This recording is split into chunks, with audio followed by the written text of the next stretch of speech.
Hi, this is Mario, my husband, and I'm Alana from Italian Cook. And today we're going to be working on the pizza dough. And you can also use this pizza dough for the miscateggio, which is an Italian Christmas. Well, actually, we do it Easter and Christmas. They're stuffed dough with potatoes and onions and minced meat. So that will follow later on in another episode. Okay, so basically we can say this is a dough, a basic dough that you can use for many things. For pizza, like you said, miscateggio. So I'm going to show you our family secret, our traditional dough, which is very nice. The color, the taste, the texture, it's just phenomenal, as you will see later on with when we start baking. So I'm going to start here. Thank you very much, Alana. Go ahead. So what we have here is 8 cups of flour. I've already inserted the 8 cups of flour within here. You have to understand the precision of making something like this. Through practice, of course, all the ingredients here are perfect. In other words, we won't have to worry about adding this or putting that, or not too much water, not enough water. Always make sure your ingredients are perfect. Now, what we're going to do to start is I have 2 envelopes of yeast. I'm going to put it in the warm water, which is half a cup of lukewarm water. That's 2 envelopes for 8 cups of flour. Within the yeast, we can put the sugar, because sugar will not harm the yeast. So I'm going to put 1 tablespoon and a half. We'll put that aside. What I will do is now mix the 2.5 cups of water with, again, the ingredients that we're going to be using. We're going to take 4 tablespoons of olive oil.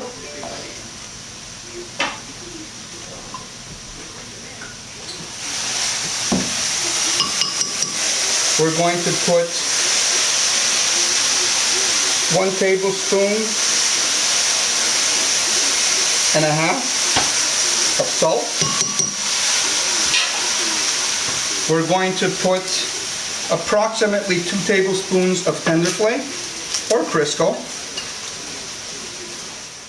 Setting up the mixer. It's always nice to have a mixer. You could always also use, here, get the appliance over here. We're going to put that inside. You can do it by hand, but it's preferable to get a mixer like this. So now that's ready. We're going to mount it. Okay. This mixer has 10 speeds. I used speed number 2. You cannot go more and less. You can do that, but you're better off at setting number 2. So if you have a mixer that has 6 settings, obviously you'd have to go to setting 1 or 2. I have 10 settings, so I'm going to go on setting number 2. I won't need this anymore. So now basically the yeast is starting to melt and starting to activate. They usually say 10 minutes, but even 5 or 6 minutes, 6 minutes to 10 minutes is good. You're going to mix the ingredients over here, which is the salt, the olive oil, and the Tenderflake or Crisco. So that's ready to go. So 2.5 cups of water and half a cup of water and yeast and sugar. And this here, what we have here, this is just preventive. Just in case we notice that there's not enough flour, there's always good to have this on the side. We have 8 cups of flour. So let me start the machine. Always start with the yeast mixture. Very important. This way we'll make sure that it's everywhere. And you just play around. Put a little bit in the center, a little bit on the side.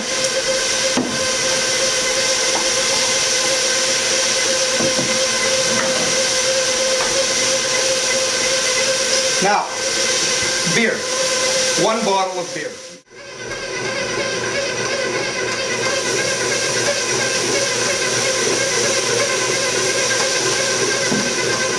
And now we're ready to add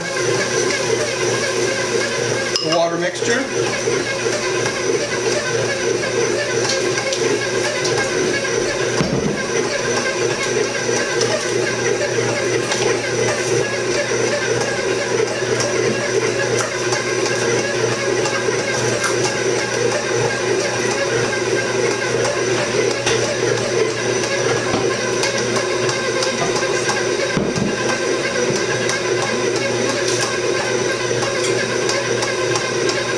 And you slowly add the water, so this way the machine will be able to mix everything properly.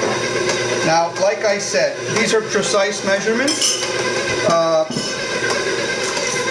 Doing it so many times, basically, it gives you an advantage. Now, what I would do is put the safety glass on top here when you're doing this little trick.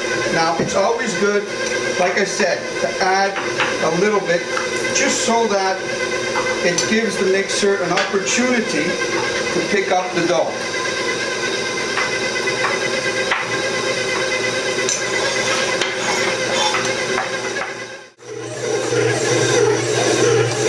So when the mixer starts to feel a little forced, that's because it's almost come together properly. And you'll notice that the texture will change. So, you know, don't stop the machine, just let it keep going until the bottom flour is absorbed within the dough. You know, you wonder, should I touch the dough for the texture? Again, I'm not going to do that because I'm using precise measurements. If you're not using precise measurements, yes, you have to stop the machine, drop it, touch it, and see if the texture is good. In my case, the texture is good because I'm using, again, precise measurements.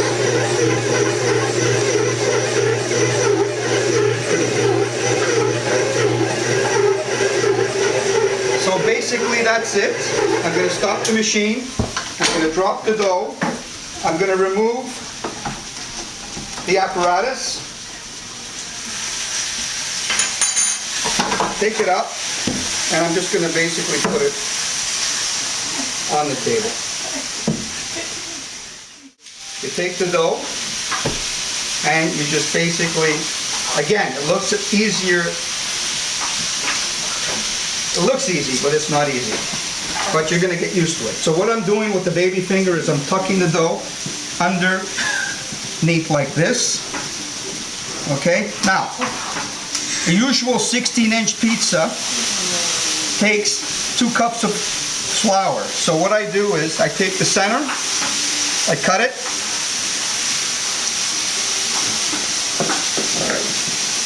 And I cut it again in 2.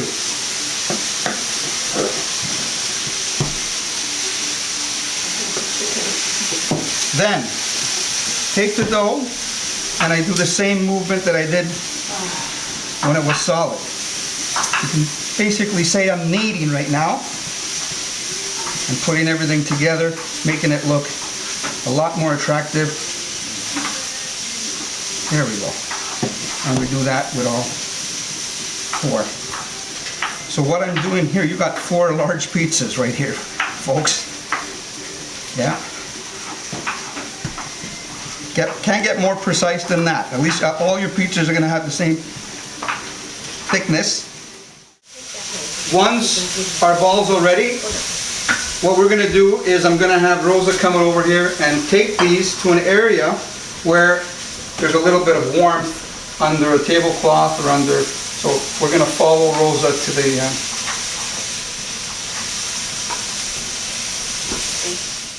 You see there, we made dough earlier, so that dough is starting to rise already. So I will just lay these 2 fresh doughs over here, and they will rise just like this. And you just cover them up, and you just leave them alone, and don't get any draft or anything on them, and till the balls double, and then they're ready to be used. So this is basically how we make dough.